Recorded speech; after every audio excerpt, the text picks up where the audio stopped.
Assalamualaikum warahmatullahi wabarakatuh. Sobat Misteri Sunyi Mencekam. Pernahkah Anda mengalami kejadian mantan pacar suami Anda atau mantan istri Anda tanpa sepengetahuan ternyata telah mengguna-guna atau telah menyantet Anda? Ya, kalau ada yang pernah mengalami hal tersebut, sama halnya seperti kisah nyata berikut ini yang sudah kami siapkan untuk Anda, di mana seorang ibu disantet oleh mantan pacar suami. Bagaimanakah kisah selengkapnya? Langsung saja kita simak sebuah kisah nyata misteri yang berjudul Disantet Mantan Pacar Suami. Cerita ini terjadi tahun 90-an waktu aku masih kecil. Kalau dulu sebelum dipecah, masuknya Kabupaten Lampung Selatan, Lampung. Nama kampungnya Padang Cermin Ujung Pesisir. Kampung ini dulunya terpencil banget, hanya beberapa rumah aja. Berawal dari ramainya pesta perkawinan sepupuku dari desa pesawahan, ya masih Lampung Selatan juga dulunya, beda kampung lah. Cuma lumayan jauh, bisa 2 jam perjalanan dari Padang Cermin. Padang Cermin ini kampung suami sepupuku, berawal dari sinilah bencana itu terjadi. Acara ngunduh mantu, sorak-sorak suara keramaian terdengar dari dapur, lantaran ibu-ibu bingung. Makanan yang mereka masak tiba-tiba basi semua. Pas kebetulan kami sudah tiba di sana, mendengar selentingan mulut ibu-ibu yang berbisik bahwa makanannya semua basi. Pertanda apa ini ya? Ucap si ibu-ibu tetangga. Keluarga kami yang tiba tidak mempermasalahkannya, jadi kami disuguhkan kue dan teh hangat, sedangkan ibu-ibu memasak ulang lagi makanan agar bisa kami makan. Tapi didoakan dulu sama sesepuh di Lampung. Setelah siang acara dilanjut, makanan sudah tersedia, keluarga kami pun makan. Acara normal, aman terkendali sampai selesai. Keluarga kami pamit pulang. Suara tangis mempelai wanita terdengar lantaran akan ditinggal kedua orang tuanya dan saudara-saudaranya. Walau berat, kami harus meninggalkannya karena sudah menikah. Kami pamit pulang, titip anakku, jaga dia dan sayangi dia. Ucap ayah wanita. Iya pak, jawab suaminya. Bapak pamit, assalamualaikum. Kami pun pulang. Selang beberapa minggu saudara kami yang kebetulan tetangga si Jaka, suaminya saudaraku inilah yang mengenalkan mereka berdua. Saudaraku memberi kabar bahwa si Hanum sakit. Coba ditengok Li. Li adalah panggilan ayah Hanum, sebut saja namanya Ali. Ya, orang tua yang mendengar awalnya biasa saja, pikirnya sakit demam biasa. Lalu Wali pun menengok Teteh Hanum. Nggak tahu ya di sana apa yang terjadi karena aku nggak di sana. Tapi si Wali setelah pulang dari sana mampir ke rumahku lumayan jauh di Bandar Lampung dan menceritakannya ke ayah bahwa anaknya sakit parah, nggak tahu sakit apa. Soalnya melepuh kulitnya seperti luka bakar. Ayah yang penasaran pun bertanya, "Ya sudah, kapan kakak kesana lagi?" Tanya ayah. Ya mungkin minggu depan. Ya sudah, aku ikut, kata ayah. Ntar aku dari sini nyarter mobil, karena waktu itu belum banyak kendaraan ya. Keluarga aku ikut semua, termasuk aku. Sesampainya di sana keluarga masuk menengok. Ibunya yang melihat langsung menangis histeris. Kami semua ikut menangis. Ibunya tanya, apa yang kamu rasain nak? Mana yang sakit? Sakit bu semua badanku. Sakit seperti ditusuk-tusuk jarum. Terus badanku panas seperti terbakar bu. Minta kesembuhan sama Allah nak. Ibu jangan pulang dulu ya. Nginep temenin aku. Aku gak kuat lagi bu. Kami semua yang mendengar pun memutuskan menginap. Aku yang kebelet pipis minta dianterin ibu. Tapi waktu itu ibu mau sholat. Akhirnya kakakku yang nganter ke kamar mandi yang berada di belakang rumah. Di sebelah kamar mandi ada pohon jambu Jamaika. Aku yang suka kebiasaan lihat sosok hantu, bertanya sama kakak, "Kakak, itu apa? Tinggi besar, mata merah, hitam berbulu di belakang kamu." Kakak ketakutan lari ke dalam, aku ditinggal. Kakak memanggil orang, ibu yang keluar menggendongku dan berlari. Setelah selesai maghrib, mereka pun mengaji Yasin di ruang tamu. Kami anak-anak disuruh bermain di teras, jangan berisik dan jangan jauh-jauh ya, kata ibu. Iya, ucap kami. Kita pun bermain lari sana lari sini. Ketika aku keluar teras, tiba-tiba aku menjerit sekencang mungkin. Ibu, ibu, ibu. Aku menjerit sambil menangis. Ibuku keluar menarikku. Anak-anak disuruh masuk dan menutup pintu. Sambil terseduh aku ditanya sama ibu, "Kamu lihat apa, Nak?" "Aku lihat hantu, Bu. Serem banget.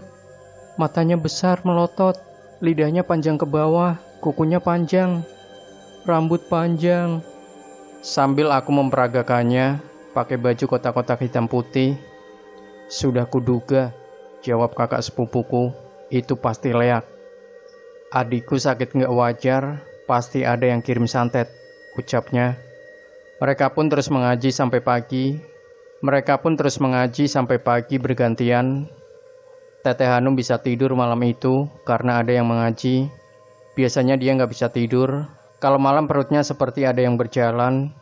Badannya sakit seperti ditusuk-tusuk dan panas kayak dibakar. Setelah pagi datang, kami pamit pulang. Tapi si ibu Teteh Hanum masih di sana untuk menjaganya. Keluarga mencari obat buat Teteh Hanum, nggak tahu berobat di mana, itu urusan orang tua. Yang aku tahu, setelah diobatin, Teteh Hanum agak lumayan, bisa bangun berjalan pelan-pelan. Tiap malam disuruh ngaji Yasin. Setelah diobatin, alhamdulillah sembuh ya. Sudah biasa main ke rumah orang tuanya, nggak lama dia hamil anak pertama. Bahagialah kita yang melihatnya, tapi disinilah petaka yang makin parah terjadi. Mertua yang mulanya baik, sayang sama Teteh Hanum, berubah 90 derajat. Jadi suka marah-marah gak jelas.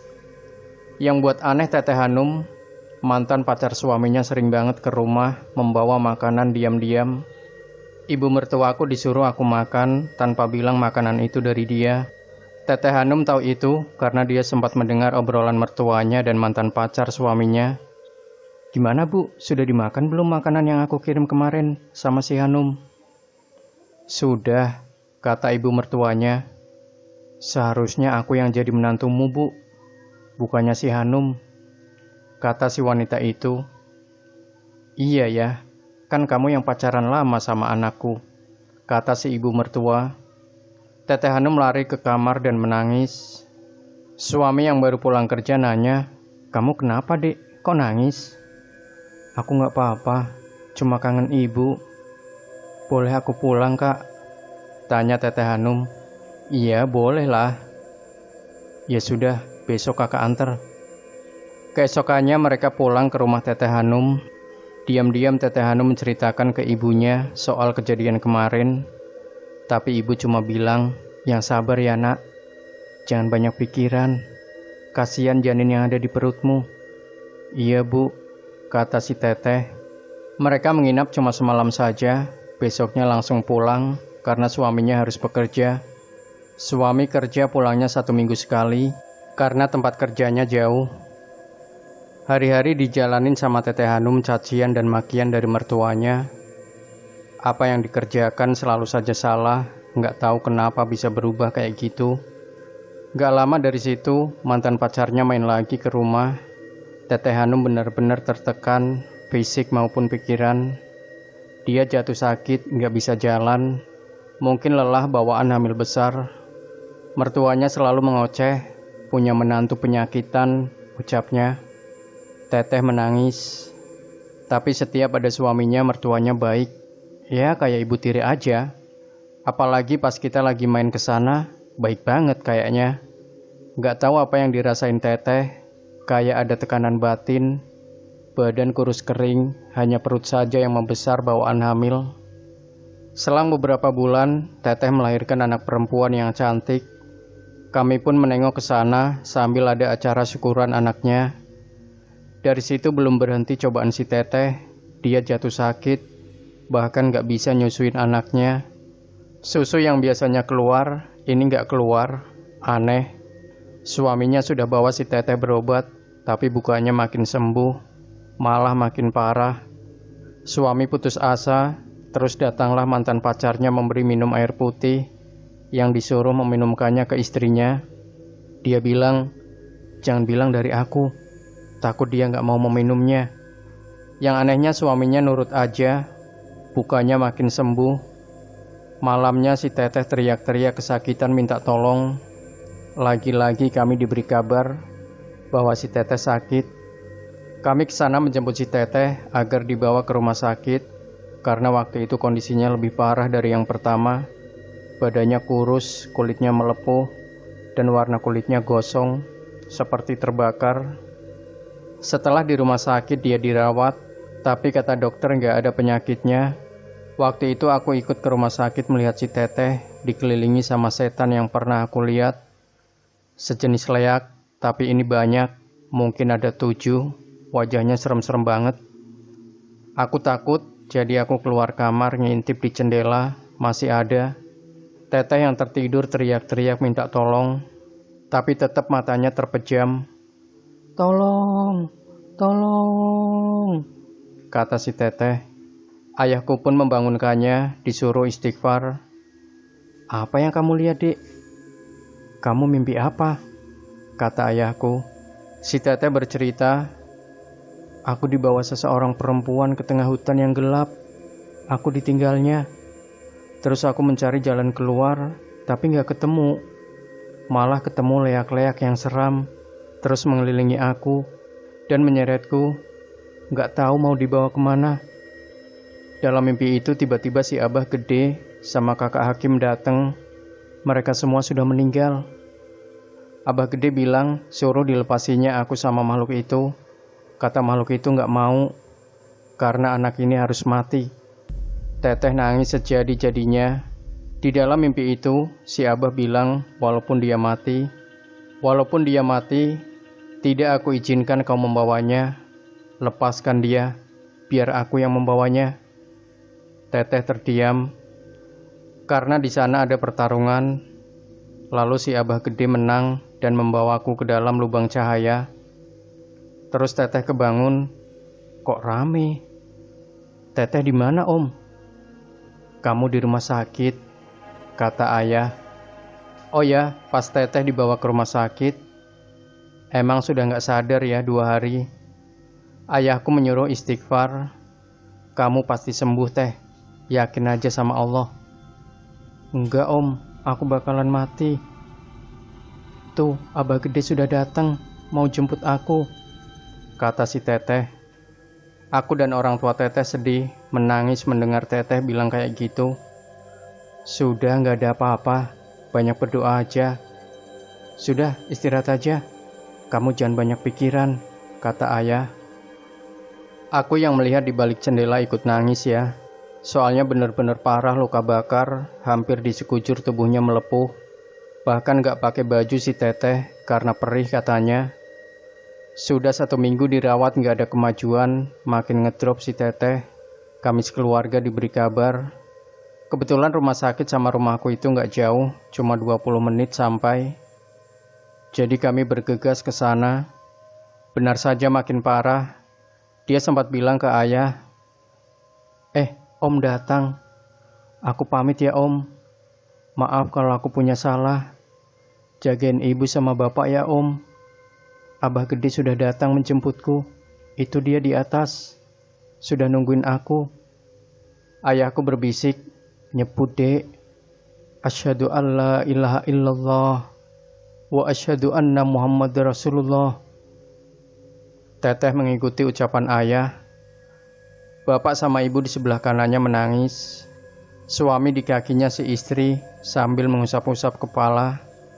Sambil mengusap-usap kepala Teteh, ayah ikut menangis. Insya Allah kamu diberi tempat yang baik sama Allah, Dek.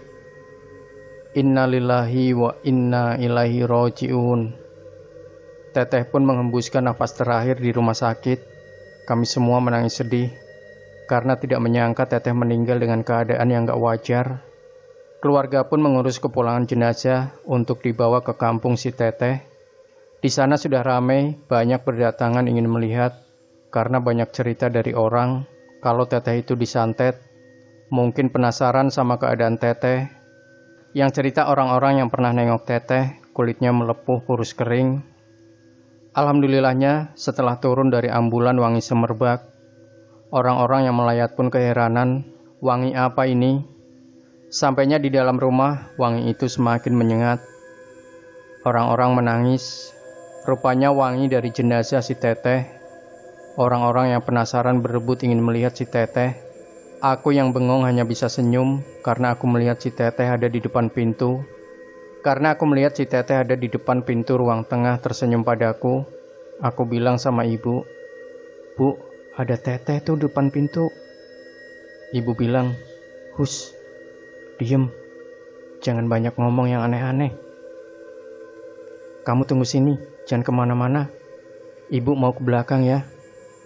Aku pun duduk diam sambil ngeliatin orang-orang yang lalu lalang. Melihat jenazah si Teteh, mereka kagum akan kebesaran Allah. Karenanya semua itu terjadi. Apa yang terjadi? Jenazah si Teteh tiba-tiba berubah seperti semula. Tidak ada luka bakar. Badannya bersih, aroma wangi yang keluar. Dan gak lagi kurus, wajahnya tersenyum manis seperti orang tidur biasa aja. Aku juga ngintip lah, ikutan ngeliat, kepo juga lah. Orang-orang banyak mendoakan, "Masuk surga kamu Teh, karena kamu meninggal gak wajar." Ya, hidup matinya manusia sudah ada yang mengatur, cuma caranya aja yang berbeda. Setelah 7 hari kematian Teteh Hanum, keluarga ke sana untuk mengambil anaknya agar diurus kakek neneknya. Tapi gak setuju, biar aku yang merawat, kata suami Teteh. Ya sudah, kata kakeknya, tapi kami boleh kan menengoknya? Iya, kata suami Teteh. Terus ibu si Teteh meminta izin untuk membongkar kamar si Hanum, mau membawa baju-baju Hanum untuk diberikan ke orang. Apa yang keluarga temukan? Ada benang hitam putih yang diikat di jendela kamarnya. Terus penasaranlah, kakak si Teteh membongkar tempat tidurnya. Ditemukan gundukan tanah. Kamarnya belum disemen, masih tanah, cuma dilapisin karpet. Digalinya, apa yang ditemukannya? Boneka yang penuh jarum yang dililit tali benang hitam putih, dan ada luka bakar di boneka itu. Yang buat kaget, ada foto si Teteh Hanum. Ya Allah, siapa yang mengirim ini semua? Pasti ada balasannya, ucap kakak. Mereka pulang dengan kesedihan mendalam. Semua sudah terlambat. Tapi biarlah kamu sudah tenang di sana. Kakak ikhlaskan kepergianmu. Beberapa bulan setelah kematian Teteh Hanum, ada tetangga yang dekat rumah suami Teteh Hanum mendengar obrolan mantan pacar si suami dengan mertua Teteh Hanum. "Kapan bu aku dinikahi sama Kak Jaka? Si Hanum kan sudah kubuat mati." "Jangan lama-lama lah bu. Aku sudah gak sabar." "Iya, ntar aku bujuk Jaka dulu ya. Untuk sekarang mungkin belum siap, karena anaknya masih kecil." Sontak tetangga yang mendengar menggegerkan satu kampung. Tahu sendiri mulut ibu-ibu, walau cuma berbisik, pasti kedengarannya sampai mana-mana.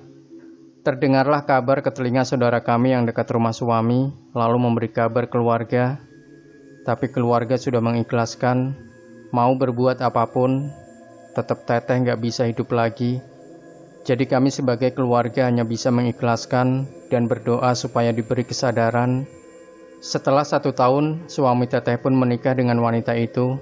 Nggak tahu bahagia apa enggaknya. Setelah beberapa tahun, anaknya mulai besar. Kalau kakek nenek nengok, pasti dia menangis. Pengen ikut kakek neneknya. Dia nggak tahan katanya, ibunya jahat. Aku mau tinggal sama kakek nenek saja. Tapi tidak diperbolehkan sama si bapaknya. Yang anehnya, bapaknya nurut banget sama istrinya, kayak dicucuk hidungnya, nggak tahu itu dipelet kali. Yang aku tahu sampai sekarang mereka masih bersama.